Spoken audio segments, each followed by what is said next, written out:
My name is David Yoho, and I am one of Coach's boys, and I had the privilege of emceeing this today. For all of you that couldn't be here, I represented you. Thank you.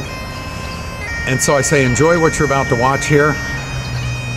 And remember, you missed a really hot day inside there. I'm telling you, it is cooking. So your souls and your hearts were here, but you got to survive. God bless you all.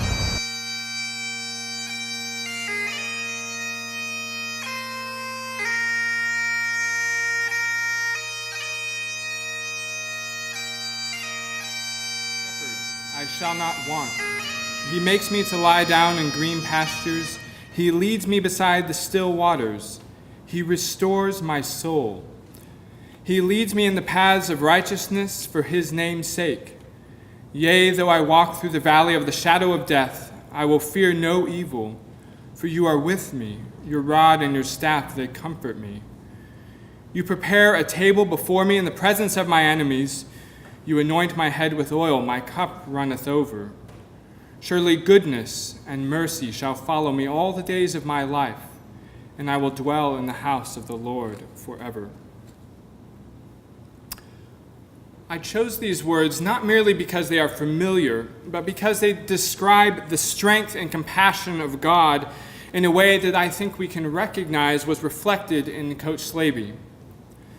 Since I was first asked to officiate the service, I had the opportunity to speak with several of you, and I've been given a glimpse into his life and the extraordinary impact that he had on the young men he coached and mentored, many of whom are here today. Now, the psalmist's imagery of shepherding may seem far removed from us, but for those who knew Coach Slaby, I think it is quite appropriate.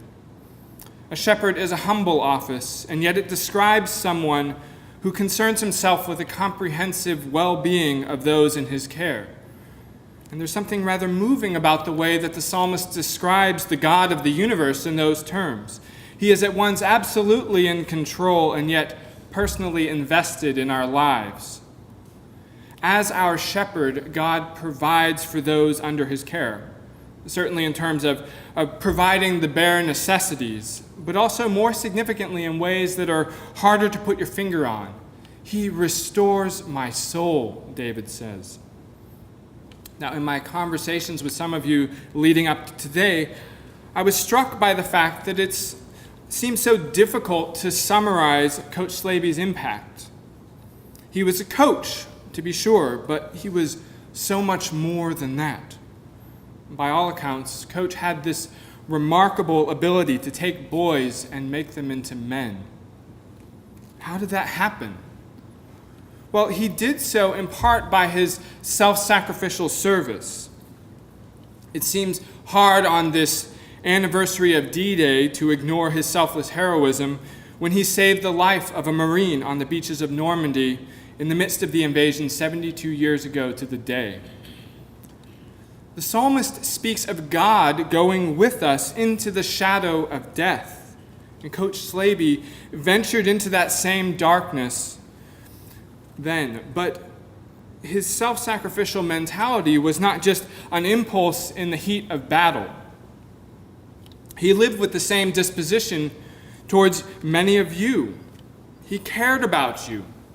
And what's more, he respected you enough to demand so much of you, much more than you thought that you could give. And that's how we can make sense of a line like, "Your rod and your staff, they comfort me." The rod and the staff are both instruments that are used by the shepherd to direct and correct the sheep. Now, correction, whether it comes from God or, I'll imagine, from Coach Slaby, correction is never fun. But when it's infused with this absolute commitment to service and leadership, it's a comfort because it's a clear demonstration of how much you are loved. And that's the true legacy of Coach Slaby. It is leadership defined by love. That's the kind of leadership that inspires us to strive harder and dig deeper. It's the kind of leadership that takes a ragged tangle of boys and sharpens and hardens them into men. It's the kind of leadership that makes leaders. Where does that leave us today? We're celebrating the life and incredible impact that Coach Slaby had on you here and on many more besides. But we're also mourning his loss. He risked his life at Omaha to save someone else and cheated death of 2 lives that day. But today, we're here because he could not outrun death in the end. None of us can. And so we're left in the shadow of death, of his death, and perhaps also poignantly reminded of the encroaching clouds of our own mortality. We need a shepherd. And we feel the loss of Coach Slaby all the more sharply at a time like this because it was he who played such a significant role in shaping and leading so many of you during your formative years. You need a shepherd in some sense because you have lost a shepherd. But here too the words of Psalm 23 speak comfort to us. They tell us that God himself is our shepherd, and he remains with us, even when we are feeling the loss of those closest to us. In the Christian scriptures, Jesus lays claim to this when he says, "I am the good shepherd, and the good shepherd lays down his life for the sheep." Here Christ speaks of a kind of self-sacrifice far more absolute than the kind of heroism that Coach Slaby displayed at Normandy. Jesus does not die so that we might live a little longer. He dies so that death itself might die. Now, of course, we linger here on this side of death, and we still suffer loss. But we do not do so in despair. We mourn, but we mourn as those who have hope. Jesus looked death in the eye fearlessly, and he speaks to us these words of comfort. "I am the resurrection and the life. Whoever believes in me, though he die, yet shall he live." How can he speak with such confidence? It is because he ventures with us into the shadow of death. Indeed, he has gone through death to the greener pastures and the still waters on the other side of the veil. Death may be inevitable, but it is not the end. Christ goes before Coach, before us, as our shepherd, but he does so in order that he might lead us to dwell in the house of the Lord forever. You know, I believe God gave us all free will, but he put circumstances in our way. And this man made a choice, and most of us in this room somehow, some way, benefited from that choice. And I don't know, for me, this is a great day. I hope I live to 92 and to touch half as many people as this man touched. And so we're going to talk about that today, and hopefully we're going to celebrate. You can't celebrate Coach without celebrating Polly. They were an unbeatable team. I think most of us were touched in this room. There's probably very few of us who weren't touched by both of them. That was no accident. I'm sorry. Anyway, first of all, we have family here, and Judy Johnson is Coach's niece. Judy, where are you sitting? Just stand up so they can see you. This is Coach's niece, Judy Johnson. This is her husband, Bernie. They are from Philadelphia. And so your uncle touched a lot of people. Most of us in this room came a long way to be here, but there are a lot of you who live here, who know Coach, and you get them all the time. Where are those people? Where are the locals? Could you just stand up for a minute so we could see who you are? These are all people who live here and love Coach, and some of you guys we may know and not recognize anymore. So when the service is done, we're going to be outside here. Those of you come up and tell us who you are. We may not know who you are, but I heard a rumor that Tony the barber was here. He is not in the room, though. I don't believe he would be hard to miss. You can laugh at that. It's okay. Anyway, I want to call up Ron Rose. Wait, should I introduce Coach's Boys? Where's Coach's Boys? If you graduated from Farragut, would you stand up? Just so.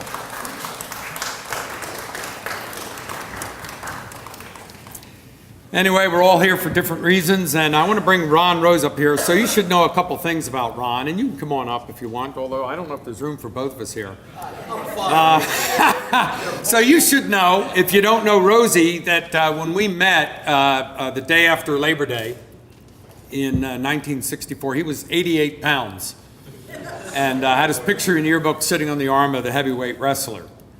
And I would sure like to see that picture today if John D'Agostino were here. So, but I have to say, just publicly, if you will, Coach has a lot of people that take care of him. Some of you are local for that. We can only say thank you to you. Some of us have taken care of him from afar, but this guy is really going out of his way for Coach Slaby. And if you love all the arrangements we've had the last couple of days, he has made most of them. So I know the days his kids were born. I was at his wedding. I was at the bachelor party, which was, was very nice, by the way. Very nice event. But I've known this man my whole life, and because of Stan Slaby, here he is. Ron Rose, come on up. We wanted to get the rookies out of the way first.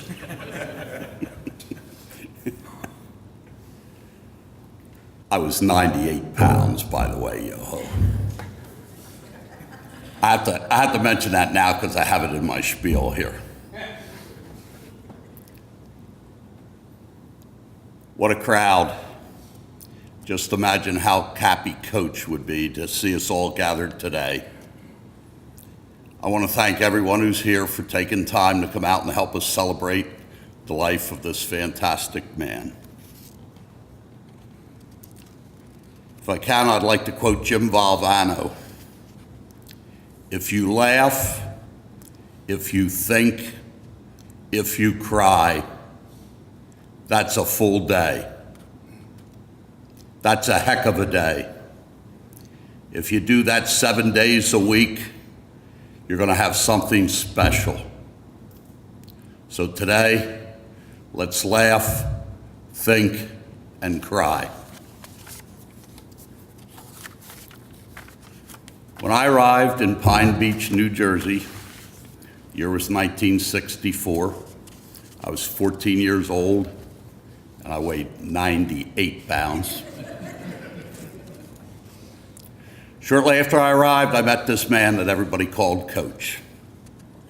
Immediately, I was drawn to his personality, his love for life, as well as his love for sports. Before long, I was helping him manage the football team, as well as eating fudgesicles, Charles chips, and anything else I could get out of Polly's kitchen. On occasion, Coach would excuse me from gym class to go upstairs to his office and call Tony the barber and tell him to deliver some donuts to the gym as soon as possible. Coach loved donuts. As I helped Coach in his final years, I was reminded every day why I loved Coach. It's simple. I loved him because he was Coach. You see, he was bigger than life, but what he taught me through our 51 years together is that everyone matters. I learned that it was just as important to take a cold drink of water to the guy who was mowing the baseball field as it was to be the best man in one of your previous students' weddings. As Rob and I cleaned out his house, many neighbors, some who barely knew him, stopped by to inquire about his well-being. The trash man made a point of asking every time he was there. Turns out he had worked at Farragut in the kitchen, and he knew and he loved Coach. The good folks at the Blue Fountain and the Sand Castle always cared about Coach and took good care of them because he was coach. As I reflect on our years back together, it's almost impossible to tell you what he meant to my family. He met my wife the same year I did, 1967, and he was there when I said my final goodbyes to her. My children, Bart and Jess, grew up around Coach. Bart's here today, and Jess was here yesterday, and thank God she's gone. Coach would have been real proud of her last night. She had to return. She's a teacher and a coach. She had to return to school this morning, so she left at 4 a.m. My grandsons have been the recipients of a Hess truck every year at Christmas time, thanks to Stan. My son and my daughter know what he means to me, as did my dear wife. In typical fashion, whenever we would greet Coach, he'd always push me out of the way, and you know the drill. He'd grab the gal and give her a big kiss. But Coach taught me about doing things the right way, about being respectful to all, about being on time and prepared, working hard, and being a good teammate. These are all lessons that have benefited me throughout my life. As you know, in the past few years, Coach's health started to decline, and his boys became increasingly concerned about him living alone. I was the point man in trying to help Coach realize that perhaps a group living environment might be best. To this end, I set up a visit to a local assisted living facility in hopes that I would be able to show him the rooms, the facility in general, and the lifestyle. The young lady I was dealing with was about 25 years old and drop dead gorgeous. We had talked several times on the phone prior to this visit, and she had a clear understanding of Coach's personalities and what our needs might be. When we arrived for the visit, I pulled under the porte-cochere and ushered Coach into the lobby and went to park the car. When I come back, he's sitting on one of the many sofas, and he's already making friends with some of the residents. The beautiful marketing gal comes out, and I introduce her to Coach. Let me remind you, I talked to her several times about Coach. So we take the tour, and we're taking the tour through the building, and she's talking about, you know, over here, Coach, we play bingo on Wednesdays. Here we play table games. Over here we have darts. In here we have cooking classes. Coach goes, I don't do any of those things. So this sweet little girl goes, well, what do you like to do, Coach? I blushed more than that girl. That's what makes him the coach. In 1989, Coach was selected to coach the prestigious North-South Football Classic at Rutgers Stadium. The annual classic pitted the All-Stars from North Jersey versus the South Jersey All-Stars. Coach was the first private school coach ever selected to this honor. These teams were made up of fantastic players, many with full scholarships to major universities. The night before the game, there was a team dinner. In typical Coach style, he laid out the requirements for decorum the next day. He also laid out the dress code, which we're all familiar with. After this meeting, he was approached by a young man who related he didn't have proper attire for the dinner the next evening, as his family just couldn't afford a sports coat and slacks. Well, if you know Coach as well as I do, you know darn well that Alonzo Spellman had a sports coat and slacks for that dinner. You see, Coach cared about everyone. Coach and Polly didn't have a lot of money, but they had more than enough love for all of us. Spellman went on to play football at The Ohio State University, where he was team captain and later played 9 years in the NFL. Once we filed the application for admission to the New Jersey Veterans Home, there was a wait of approximately a year to be admitted. During that time, this group known as Coach's Boys, as well as many others, worked as a team to keep him in the safety of his own home until he was admitted to the Veterans Home. Once he arrived at the Veterans Home, the very best care from day one until May 28th at 6:35 p.m. Goes without saying, It goes without saying that everyone in that building knew the coach. The veterans' home was amazing, and we all felt very secure knowing our beloved coach was in good hands day and night. I too want to take a few minutes to give a couple people some kudos for their supporting coach in the past couple years. It was, as the coach taught us, a team effort with many players performing large and small activities. It's impossible for me to thank everyone. I certainly hope no one feels slighted. Rob Peifel, you're an amazing teammate. Without you, Coach's life would have been much different. I love you for what you did for Stan. Tom Kadersha, you're also a great teammate. You were always there when we needed you. Thank you very much. Bill Wyrick, Frank Porcellini, thanks so much for being there for Coach. Judy and Bernie Johnson, as Yo mentioned, Judy is Coach's niece. Bernie's her husband. Together they helped tremendously. It meant a great deal to me to have your help, love, and understanding. In closing, we've all lost another member of the greatest generation. Those of us that were fortunate enough to spend time with Stan Slaby became better citizens, better spouses, better parents, better grandparents, better caretakers for having known him. I would like to share a quote from Tom Brokaw, which seems appropriate on this day, which is the 72nd anniversary of D-Day.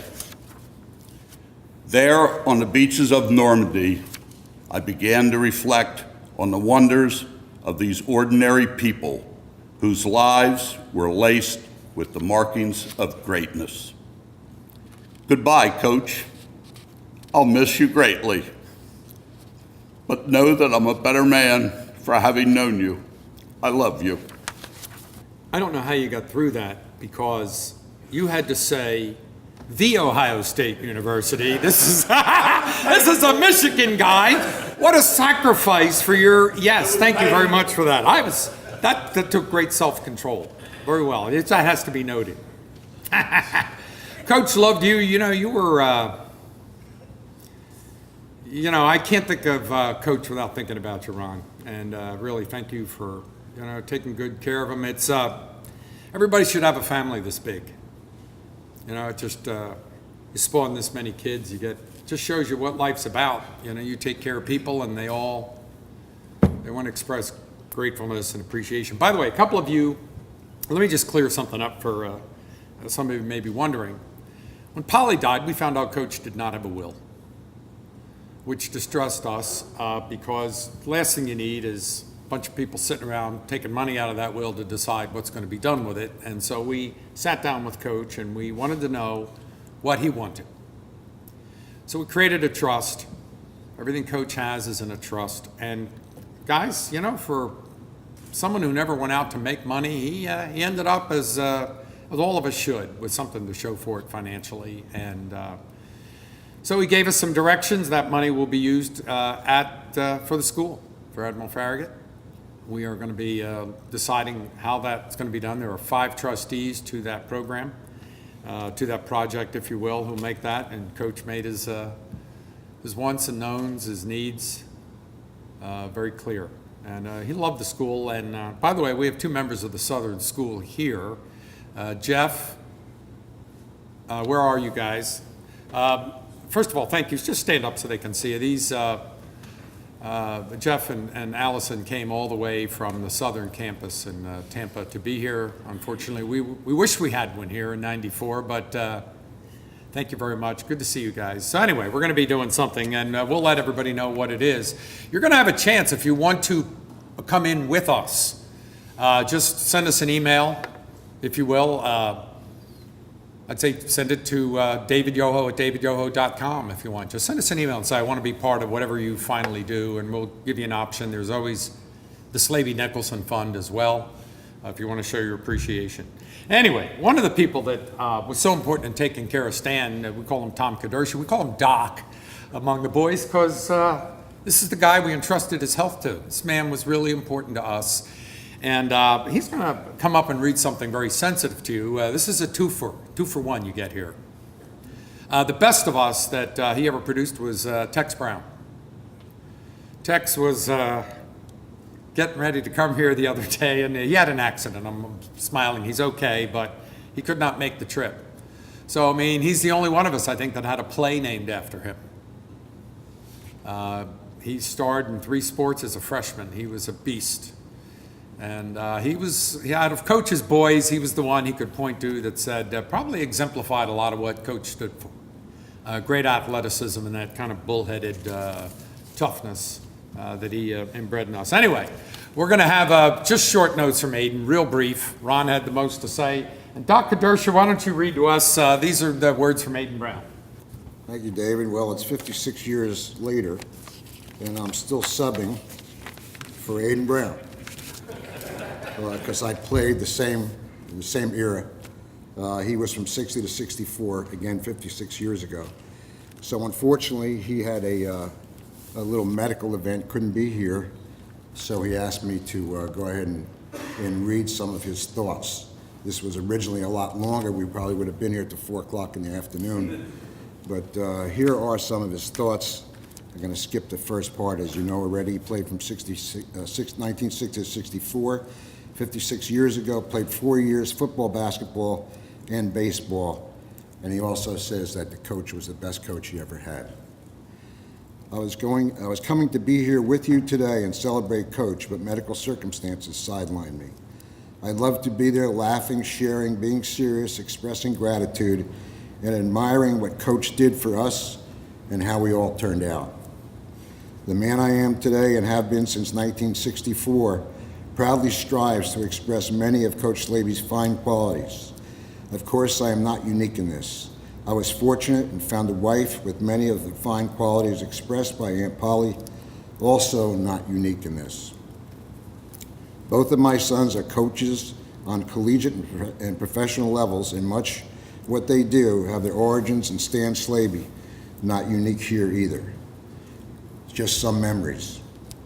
One squared away man, sharp dresser, fun to be with, serious and earnest when called for, a great salesman, for sure he was that. He could talk a dog out of a meat wagon, like my father used to say.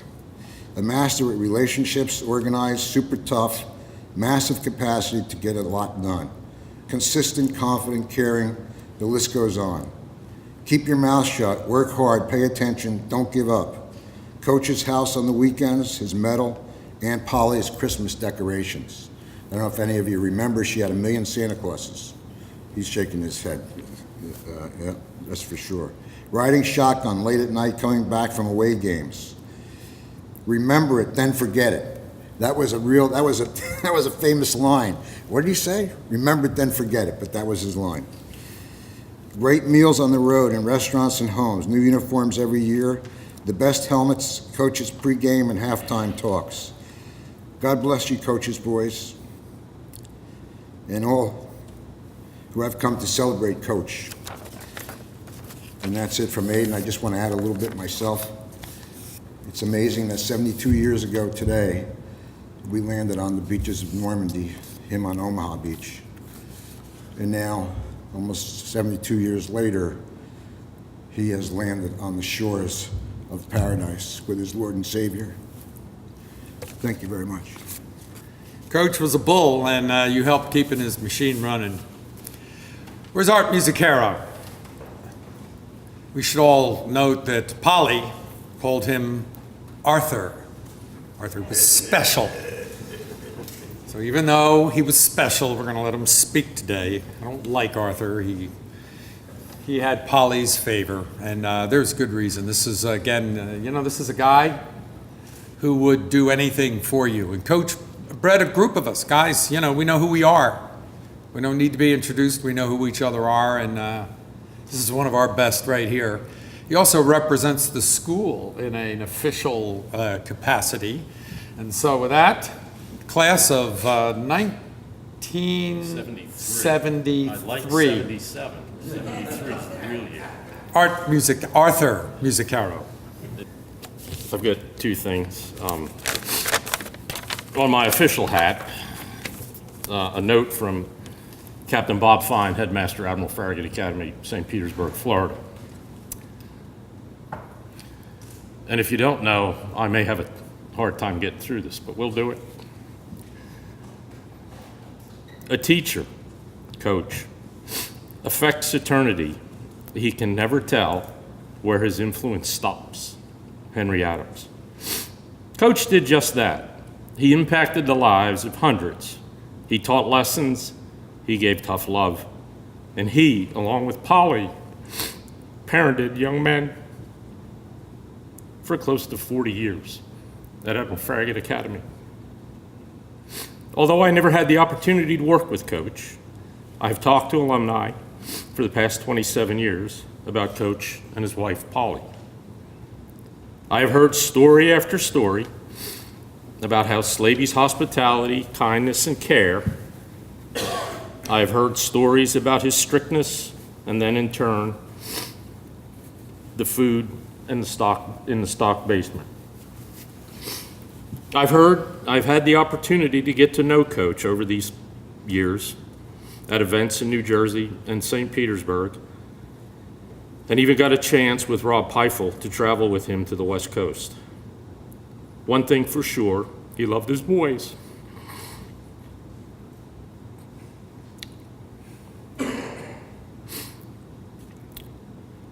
He took pride in all the accomplishments, and he took pride in watching all his boys grow and become successful.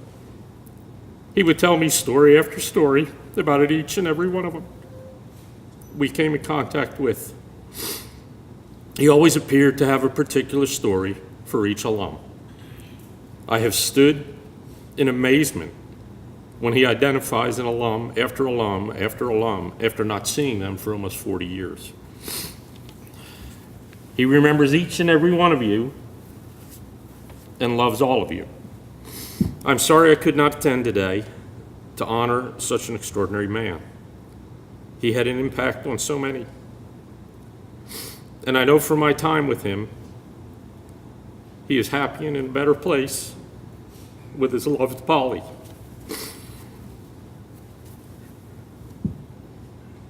Coach will never know his influence, where his influence has stopped. He's affected eternity. His legacy lives on in the hearts and on our campus. Bob Fine, Headmaster, Admiral Farragut Academy. Bob probably would have delivered it a little less emotional, but anyway. Now for my turn. I rolled into Pine Beach as a skinny little kid in 1969. Didn't know him. Through the years, I got to know Ron and Yo-Yo, all because of Coach.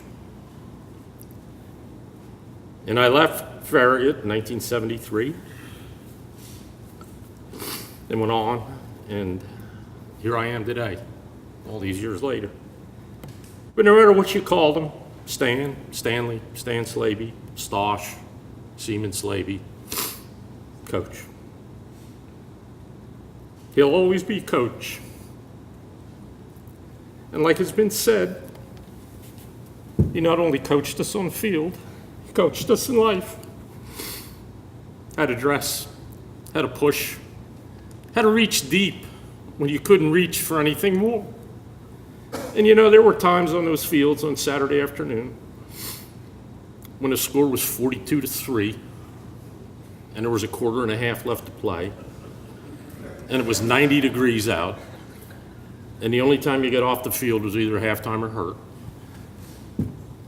And you'd turn around and you'd look and you'd say, Jesus, can this end?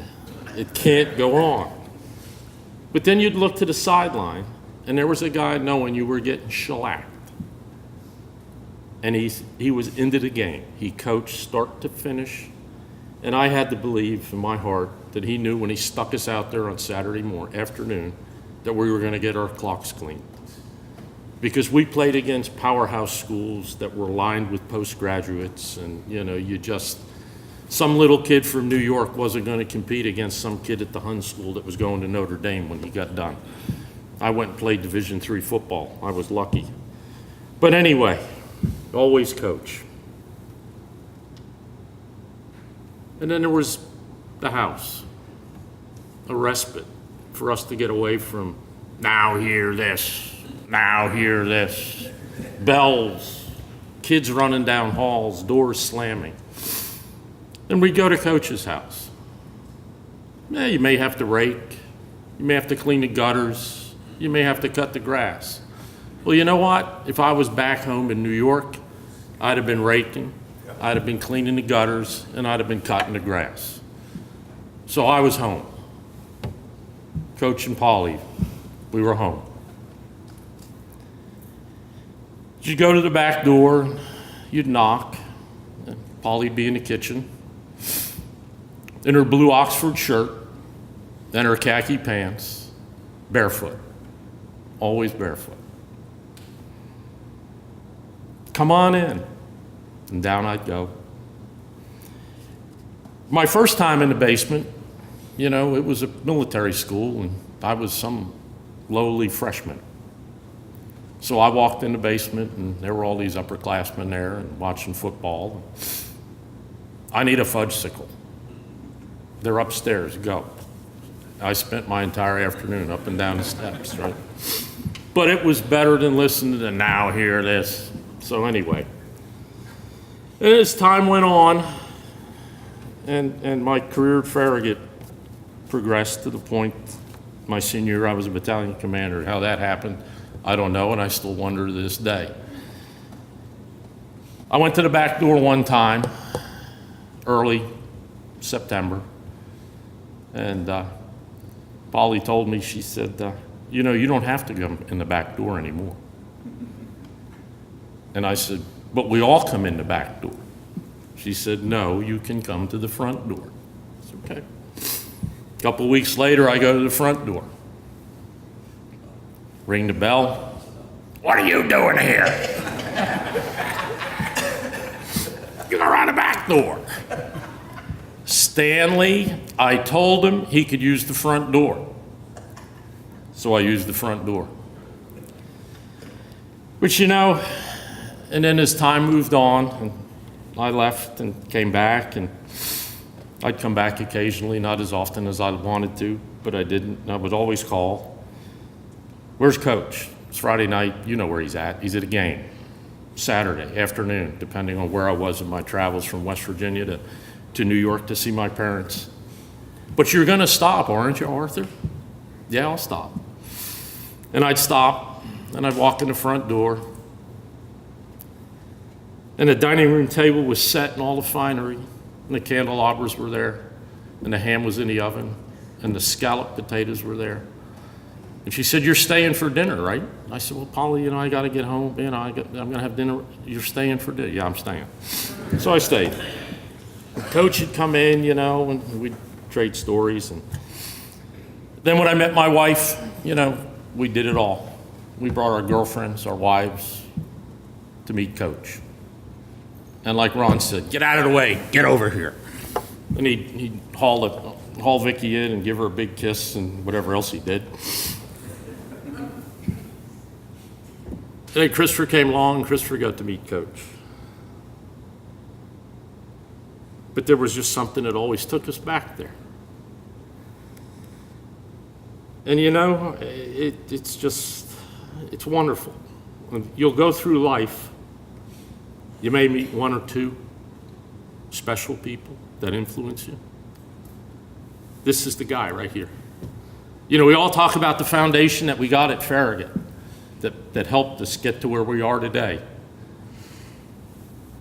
That was the block, the cement, the foundation, the footer. It all came from there. And we're all better for it. And we're a group that, by God, you know, we ain't getting any younger. And if we all live to be 92, wouldn't that be spectacular? And if we could have friendships and relationships like Coach and Polly had, wouldn't that be spectacular? And I sit around today and I look and I wonder, where would I be today had I not gone to Farragut? I hated it my freshman year. I told my parents, send me anywhere. I'm not going back. So they humored me, and I went and I looked at this school, and I went and I looked at that school. And, the next thing I knew, I'm back at Farragut football camp in August. Wouldn't change it for anything. Spectacular people. And as it's been said before, what a fitting day. I stood on those beaches and I looked out to that channel on the 70th anniversary of D-Day. And I couldn't imagine what those boys went through, thrown into whatever they were thrown into. And I reached down, and my son was with me, and I took sand from all 5 beaches. I put them in a bag, and I marked the slip coming back that I had no earthen product with me. So, and I'm going to end with this. He knew I was going. Then he probably told all you guys that I was going. And I got back, and I didn't come see him right away. Maybe a month later. So Bill Wyrick called Bill. We got together. We were going to take Coach to lunch. So I walked in the house. We sat down. We talked a little bit. I had a little bag. And so what'd you bring me? What'd you bring me?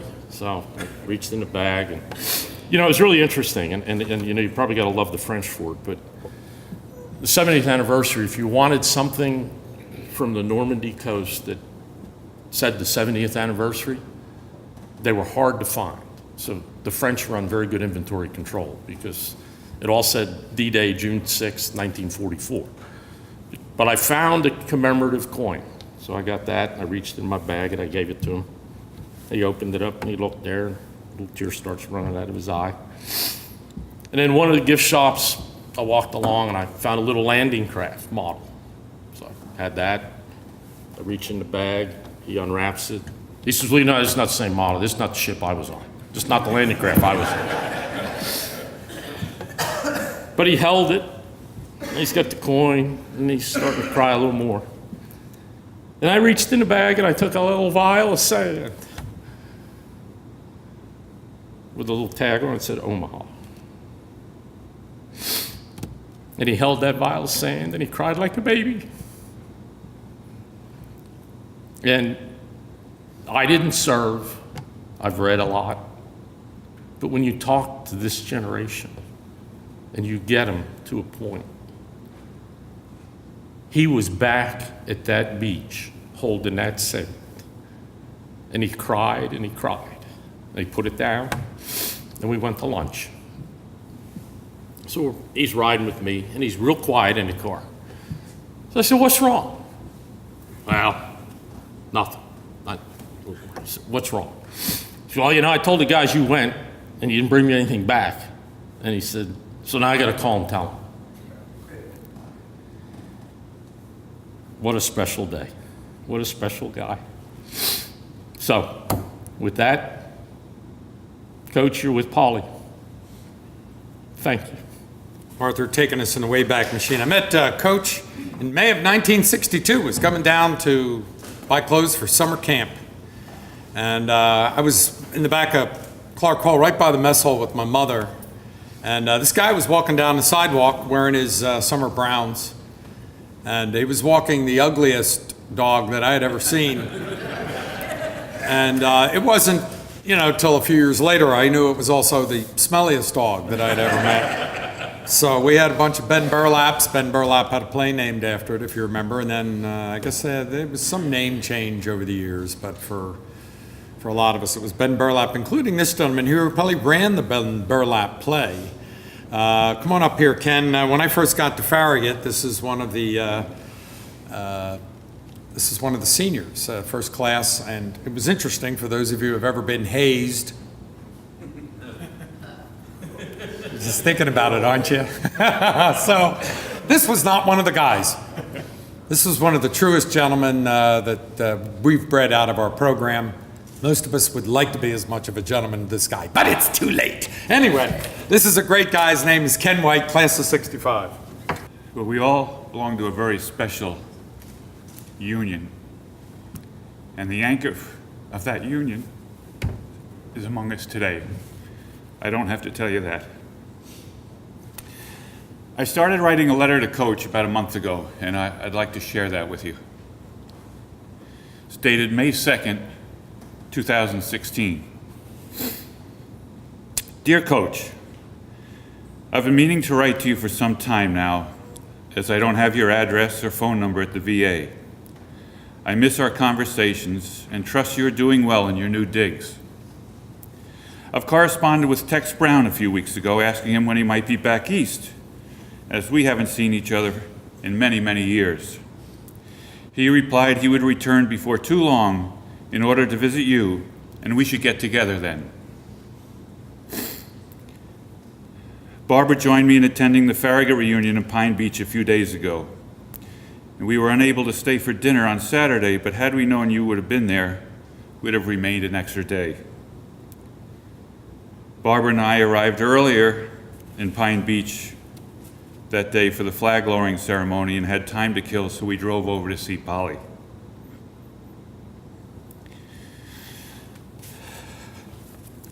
Barbara has fond memories of Polly and her gracious hospitality. She still prizes the sugar server Polly gave her during our first visit as a married couple to your Pine Beach home. Work continues to go well for me in Lake Placid, where we have lined up a number of World Cup competitions for next winter, and we continue to make improvements at Whiteface Mountain. It is becoming more difficult these days to care for Barbara with her Alzheimer's and our 3 grandsons who live with us. I would never thought I would be in this position at this stage of my life, caring for my wife and raising 3 young men. But as you taught me many years ago, I'm no big deal, and I'll do what is needed in order to get the job done. I know things have gotten a bit rough for you lately. Some days become quite tough to get through, but you are a fighter. There comes a time, Coach, when you know it's best to let go. I know you feel a responsibility to your boys, that you have taught us well over the past 60 years, and we'll do fine now on our own. So, when you feel the time is right, and you know when that time comes, you march off the field into the sunset, into Polly's arms, and we'll be okay. Barbara just summoned me for dinner, so I guess I had better go for now, and I'll continue this note later. About 3 weeks later, May 29th, 2016.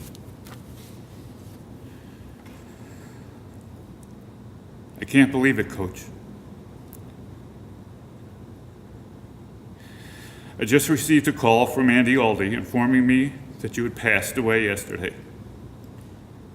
I don't know what to say. You have been my mentor for so long now, I feel a great loss. I've always looked forward to our phone conversations where I felt we were able to give each other positive encouragement over the years. In the weeks since beginning this letter, I've seen a marked decline in Barbara. She is easily confused, sometimes not knowing our grandsons. It's both sad and frightening to watch. I know if I were able to talk to you now, you would give me words of encouragement. I'll continue to hang in there and do my best, same as you've told me time after time while at Farragut. You've played a major role in my coming of age. I will miss you terribly, but promise to continue in your lead. No doubt you're comfortable in Polly's loving care. Rest easy, my good friend. Know that many of your boys are here to see you off and say a final farewell. Without you, we who are here today would not have the special relationship that exists between us. We love you. Best, Ken. P.S. Brown almost made it here today, but his travel plans became interrupted. We will meet sometime soon, and we'll swap Coach Slaby stories. You know, you think about when you have your last goodbye with anybody. And I'm very grateful, Coach, that we had, nothing unsaid. And I couldn't reach you the last couple of weeks. It was hard. Frustration with a lot of us trying to call him and talk to him. So that's just a good lesson in life in general. People that matter to you, leave nothing unsaid. There wasn't much he left unsaid. So sometimes that got him into trouble. But boy, did we learn to, at a time when everybody talks about respect, and seems nobody has it anymore for anything or anyone, respect was a cornerstone of what we were about. We represented our school on the field. And you would hope that if you did anything as stupid as some of the things and self-serving that we see people doing all the time today on television, was that the best thing that would happen to you is that you would have been sitting on the bench for the rest of the game. You might be sent to the locker room. Not because you were shamed or anything else, that's because there was something more important than us as individuals, that we were part of a team, we were part of a school, and we also represented the Navy. And we all know how important that was to him. Anyway, that being said, tough part for us was graduation day 1994. I have a picture of it in my file folder, and Terry, as you come up here, identified it as her class picture. And I was speaking in Tulsa, Oklahoma that morning. I'm sitting on a swing overlooking some lake, wherever it was, and just feeling the melancholy that I guess we all felt on that day. Well, this is someone that was actually there that day. Terry was in the very last class that graduated from our school. And so just briefly, she wants to say something. She was not one of Coach's boys. This is not a boy. This is a girl. But she is every bit one of us as anyone else sitting in this room. And, when you don't go to school with each other, isn't it great how some of us have become such very good friends? And the relationships we have, all because of this central figure, and you're one of them. Welcome, Ms. Terry Rikas. As David said, I am the last graduating class from our beloved campus, Farragut North. And like many of you, well, I didn't play football, first of all. I didn't play football, but I did play baseball. So I met Coach in September of '91. I was a plebe, and like any good, day student at the time, I figured, hey, I'll sneak off campus with a couple of old boys. Well, so we get about a block and a half from campus, and a little minivan rolls up. And there's an older gentleman in there, and he says, "Get in." Well, I have no idea who this older man in a minivan is, but the old boys I were with chuckled and climbed right in. So I'm standing there, "You girl, get in." No, it's okay, I can walk. Meanwhile, my compatriots are in the back of the van, giggling away. Then finally someone let me off the hook and said, "Rikas, that's Coach." And the light bulb went off. I said, "Oh, stranger danger, no more." And I hopped right in. Coach drove us down the street, loaded us up with donuts, and certainly a box to drop off at the commandant's office, just in case we were in trouble. I was the last one out of the van that day. Pine Beach is tiny, it's all like a 5-block walk to the local donut shop.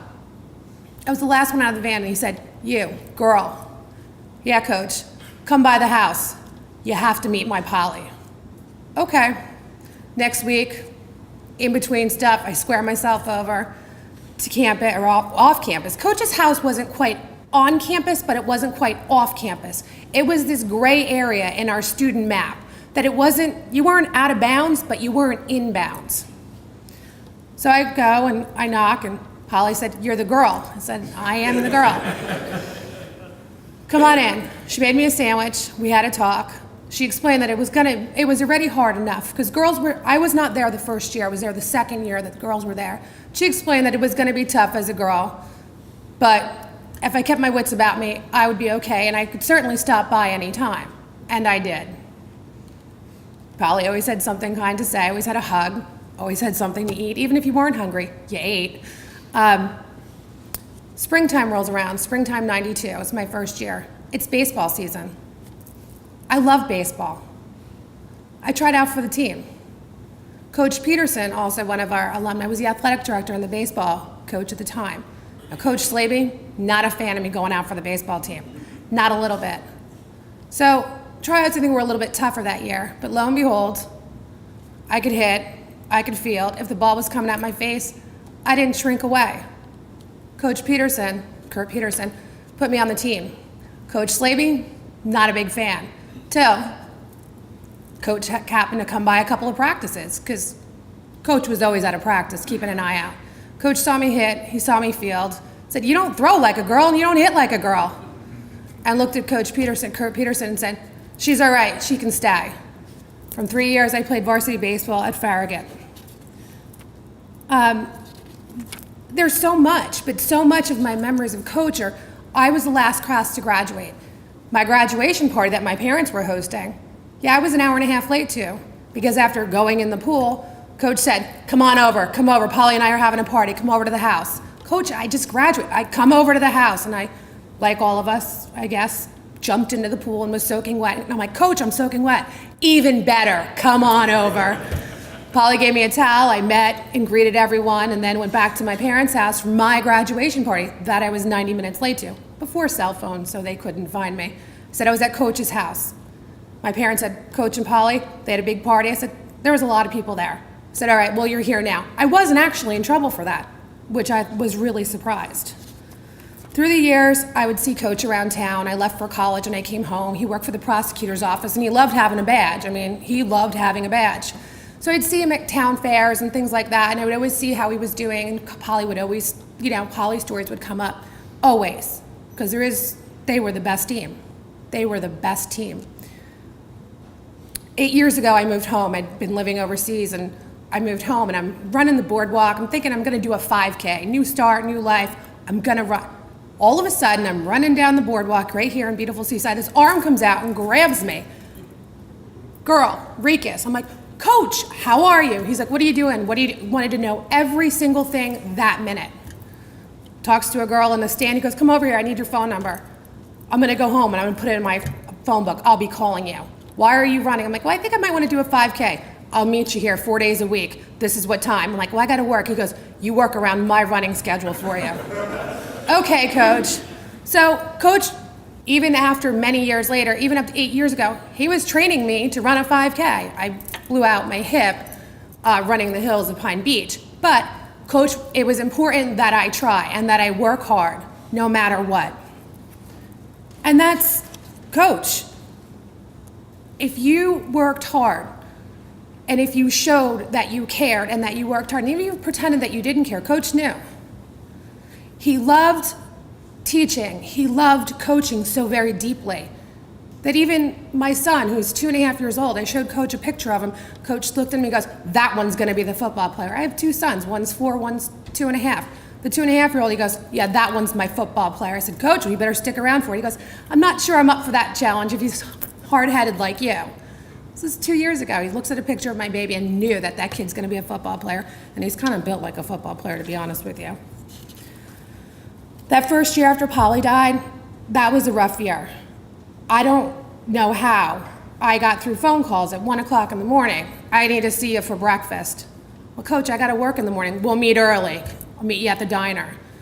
Okay, and if Coach called that first year, you answered. That was a rough year. But always, his boys. Now I'd go and Coach would make a grab for a waitress or whatever, it's Coach. But it would always be, oh, this guy. This one's doing this doing this. Guess who called me the other day? Guess where I'm going? Guess who's coming down this weekend? Coach, I gotta go to work. All right, you go to work. That's okay, my boys are coming down. It was tough love. It was, with me, always a kiss first, because, Coach. But he was determined to make sure that your hard work was not forgotten. He was determined to make sure that the 5 minutes you spent with him, he heard enough about you and as much about you as you were willing to give him. Every time. There was no one in Ocean County growing up here that didn't know Coach. You go out, you're on the boardwalk, everybody knew Coach, which is a little unnerving sometimes. When he's like, hey, get in the back of the car. I'm like, Coach, I'm good, my car's parked here, get in. Okay. But they will live on. It's the lessons of tough love and hard work, never giving up. Whether it's 72 years ago, off the shores of Normandy, or right here off the shores of the great Toms River. Coach's lessons and legacy of service to country, to others, hard work, integrity, and everything that you do, that he demanded, will live on as long as the boys, Coach's boys are around, and Coach's boys' children, because he loved them very deeply. So Coach, thanks for that 5K practice, and thanks for letting me be a girl on your baseball team. All right, I want to bring up Mr. David Lipsky. He's got a long way to come, and this was one of the guys I met in the years. You know how you went to coaches afterwards, after the games for a lot of years when you went back. And this man's family was also one of the most supportive of all the families. I thought we'd never get rid of them. The Lipskys were there all the time. The Lipskys came afterwards. I think the Lipskys are still in the house, I'm telling you. They were there, you know, your family probably spent more time in that house than any other humans on the planet. So I want to just to set you up with a quick story. So some of the class members of 1968 were at a football game that the school was getting beaten pretty badly, and I think it was in your era. And everyone had left the stands. It was raining so hard, except for Mr. Rose and 6 or 7 of his inebriated friends who were right in the headmaster's box, standing with things that they had brown bags, and they had at least bottles inside that had refreshments in them, and they were not well behaved. I saw it all myself. I was at a good vantage point for it. And so afterwards, we all walked to Coach's house and came in the back door and ready to say hello, and she didn't say a word except, downstairs! So we were bad. You were good, though. You were a good boy then. He's a mensch. He's a good man now. And you fly back and forth from San Francisco across the country. He's a Jersey boy, but this guy has put in yeoman's work for Coach. And God bless Mr. Lipsky, David Lipsky. I suppose the good part about speaking last is I get to summarize much of what you've already heard this morning. I'm honored to speak to you this morning as we pay respect to the life of our dear friend. Although Farragut may have brought us together, in many respects it was Coach that kept us together. He was the common bond to this fraternity of men who looked to him as he was someone that we had great influences in our lives. We have been blessed to have had Coach all these years. How wonderful is that? Living a good life for 92 years is a blessing, and for many of us, we have been able to enjoy much of the ride with him.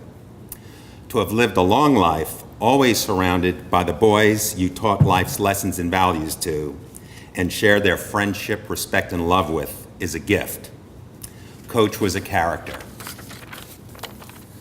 Yesterday, Martin Ludwig, class of 1954, a student in Coach's very first class at Admiral Farragut, came to the viewing with his wife, Camille, to pay respect. Thank you, Martin, for being there and showing us the impact a good man can make in a young person's life 62 years ago. That was Coach. I entered Farragut my freshman year in the fall of 1971. I was introduced to Coach in PE class and soon heard the term Coach's boys. What did that mean? I learned these were the guys who played sports for Coach on his different teams. To be one of Coach's boys was a connotation of being special. I later realized you didn't have to play for Coach to be one of his boys. Coach loved Farragut, what it represented, the tradition, the military, the discipline, but most of all, the cadets. At the end of the day, we were all Coach's boys. Our Farragut experience was unique. We learned many lessons in the classroom, as a member of the battalion, and on the playing fields. I believe we can all attribute our accomplishments to the core values and leadership we learned at Farragut. Some of the best lessons I learned was through my relationship with Coach Slaby, just not on the field, but the many talks we had about life itself. We had talks about respect, the value of hard work, listening, and not quitting. I'd like to share a couple of those stories with you.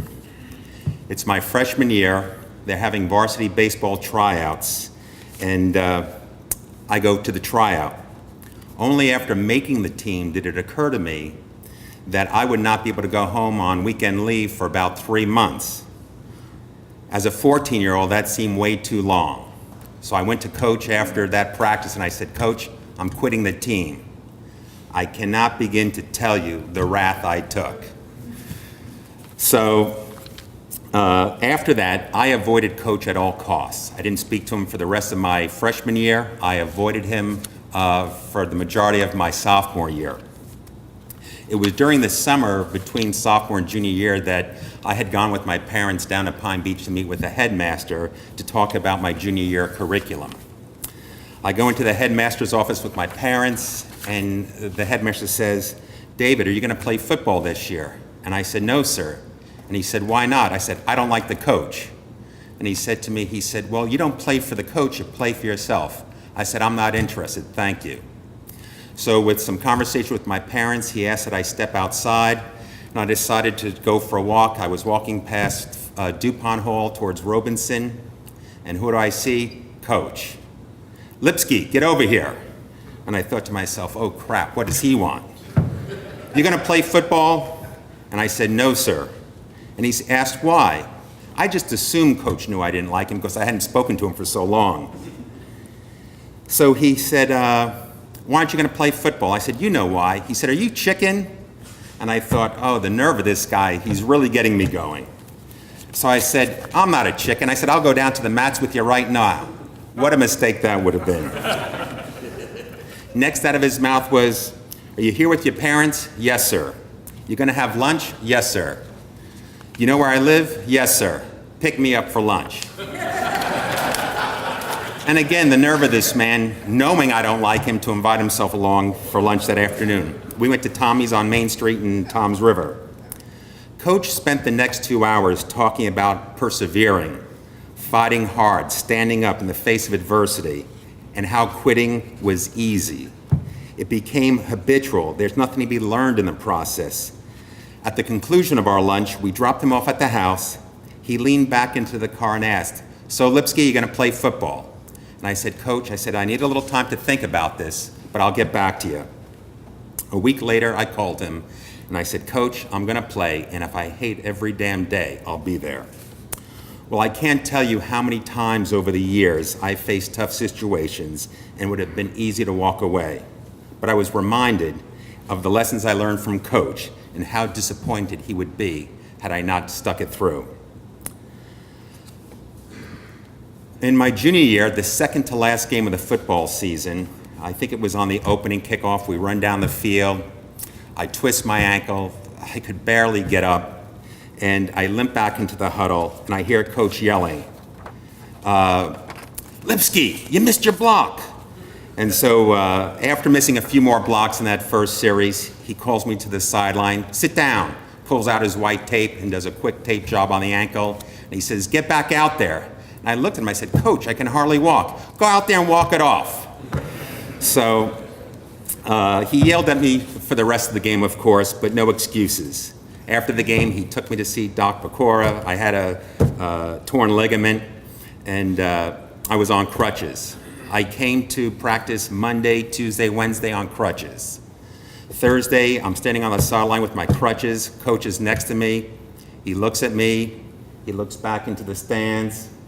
Looks at me, looks back into the stands, and I said, Coach, what are you doing?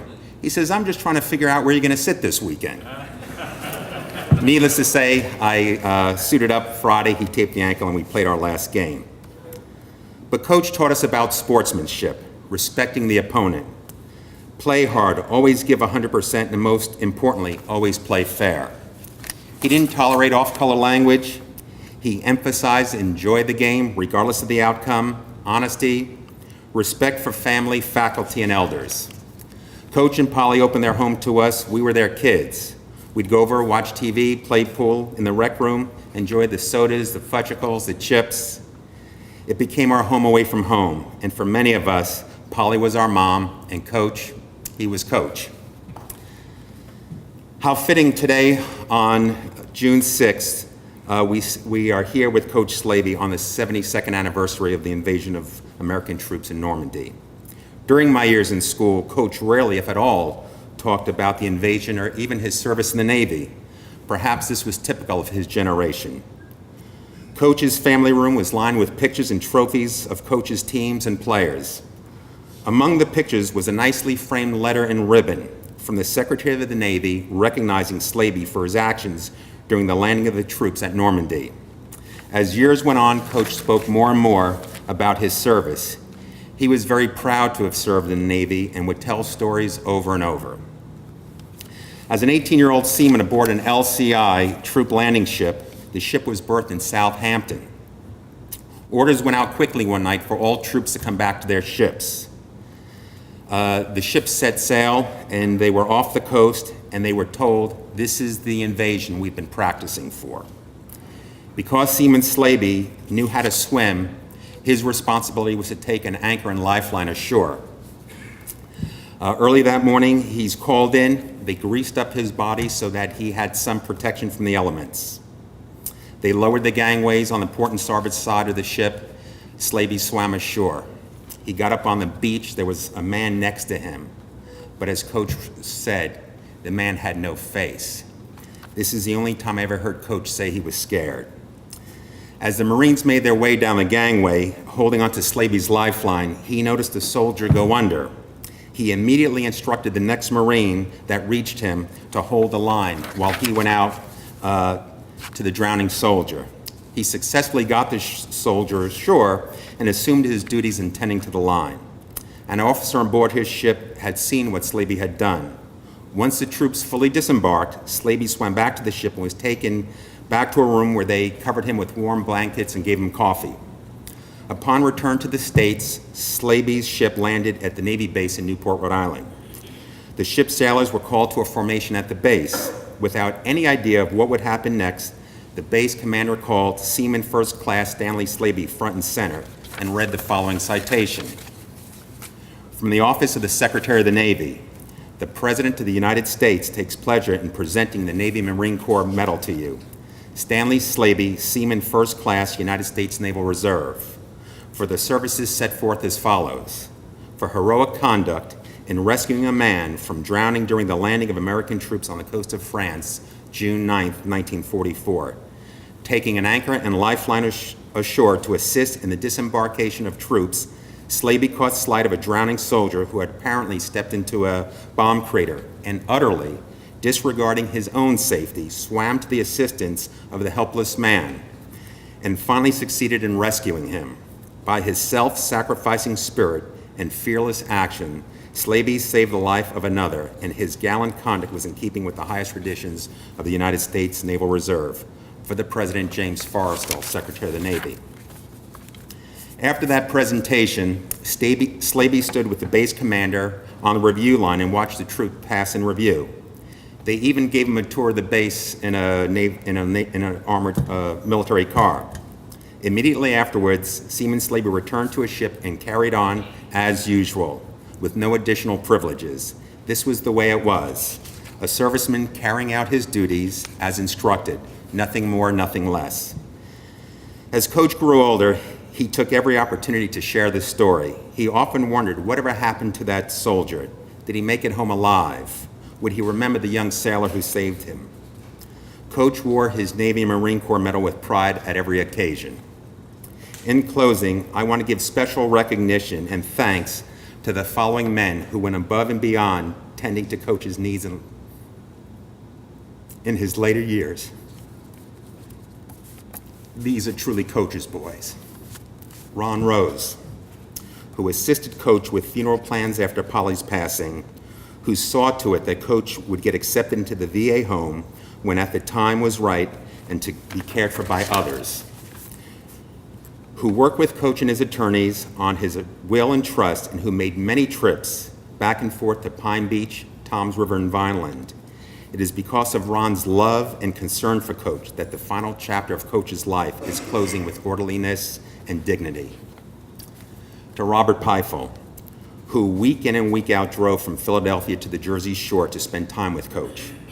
sometimes multiple trips in a day when Coach asked or felt uncertain. Robbie kept him company, bought him provisions, took him to see friends, make doctor's appointments, and traveled with him to Farragut alumni events across the country. Rob was his guardian, his friend, and his son. That relationship goes beyond words. Bill Wyrick, who, like Rob, made many visits to spend time with Coach, to keep him company, to take him shopping, out to lunch, where Coach was always a celebrity at the restaurants. Thank you, Ron, Rob, and Bill.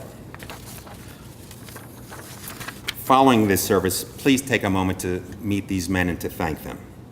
Coach, you will be dearly missed, and most importantly, you'll be remembered by the thousands of young men you influenced and the people's lives you touched. We love you. I'd also like to share a letter that was sent to us by one of Coach's boys, Harry Humphreys, the class of 1959, who had the opportunity to visit Coach a few years ago at an alumni event after not seeing him for many, many years. Coach Stanley Slaby, I can't tell you how great it was to see you at the reunion. Through the years, time has stolen much of what we have held so dear. I am blessed to have been able to see you again. You can never know how much of an impact you have had on my development in life. You mentored me personally, developed me athletically, and fostered a mental toughness that enabled me to navigate the course I chose. Catherine and I look forward to seeing you again next year. Stay well, shipmate. I miss Polly. She was as important part of my life in the Slaby life. The jacket is being assembled. He had a custom jacket made for Coach. Harry Humphreys, UDT 22, and Navy SEAL Team 2. Thank you. I want to thank you all for your patience. A lot of us came a long way.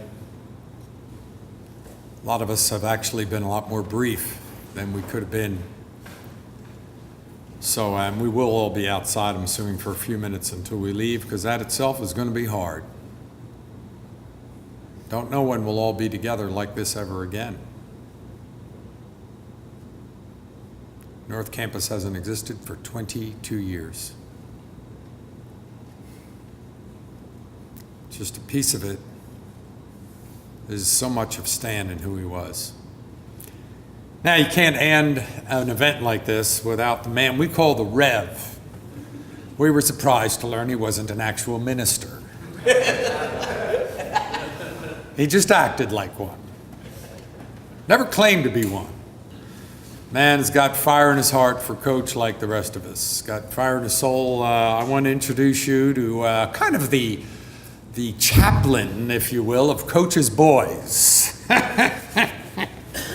Brother Dave. Can't end an event without Mr. Owen here. Good morning. Oh, that was weak. Good morning. Good morning.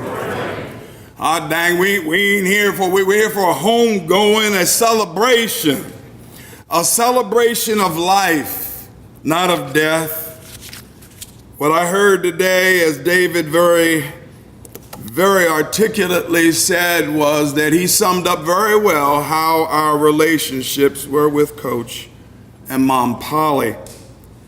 And there's no need in me going through my story, because my story is the story of every cadet, every midshipman that ever came through that school. We're no different. We're all the same. It wasn't about race. It wasn't about being politically correct. We didn't understand what that meant. It's a made-up thing. Daggone it. He said what was on his mind, and if you didn't like it, oh well. Two things. Well, three. Real quick. My school, Bishop O'Connell High School, presented the family with a Mass card. I'm Catholic, Latin, Roman, Catholic, and Coach will be remembered at every Mass at my school in perpetuity. Before I close with prayer, I want to recite a short poem that I think we all can identify with. The poem is See It Through by Edgar A. Guest. When you're up against a trouble, meet it squarely face to face. Lift your chin and set your shoulders. Plant your feet and take a brace. When it's vain to try to dodge it, do the best that you can do. You may fail, but you may conquer. See it through. Black may be the clouds about you, and your future may seem grim, but don't let your nerve desert you. Keep yourself in fighting trim. If the worst is bound to happen, spite of all that you can do, running from it will not save you. See it through. Even hope may seem but futile when with troubles you're beset, but remember you are facing just what other men have met. You may fail, but fall still fighting. Don't give up, whate'er you do. Eyes front, head high to the finish. See it through. I think that rightly summed up what I heard today. And as I sat this morning in prayer and composing this prayer for today, I hope in a small way I have done Coach justice. A prayer for Coach Stanley Slaby. I ask that you all please bow your heads. Eternal Father, creator of all, we come together in assembly again to answer your call. We ask you, Father, for all that are present today to give us strength, for our beloved coach has now gone away. We pray, Father, that you bless our coach and give him eternal rest. Our prayers to you are that he now be at peace, knowing his boys are just watching him sleep. A life that has brought so much joy to others can only be rewarded by those that he blessed and covered. The life lessons that he taught made X's and O's seem so less. Finally, Father, a note from the boys and the families that have so been blessed to have our coach at his best, lived a life that few can attest. A life spent in service to all when service was not others' clarion call. Lord, give him rest, we pray. Keep him safe both night and day, for he now shares eternal life with his dear Polly, his loving wife. They are now reunited in heaven with you, on the sidelines cheering as Coach brings them through. We ask you, Lord, for the repose of his soul, and that he continue to keep watch over us. Pray for us, bless us, and always be present in our lives. His memory will never die, for when we sing our last goodbye to our beloved coach, now in the sky. Amen. At this time, I ask that you would all please rise and join us in the singing of our alma mater. The words, as I'm reminded by Brother Yoho, are on the next to last page. It is sung to the tune of Love Me Tender.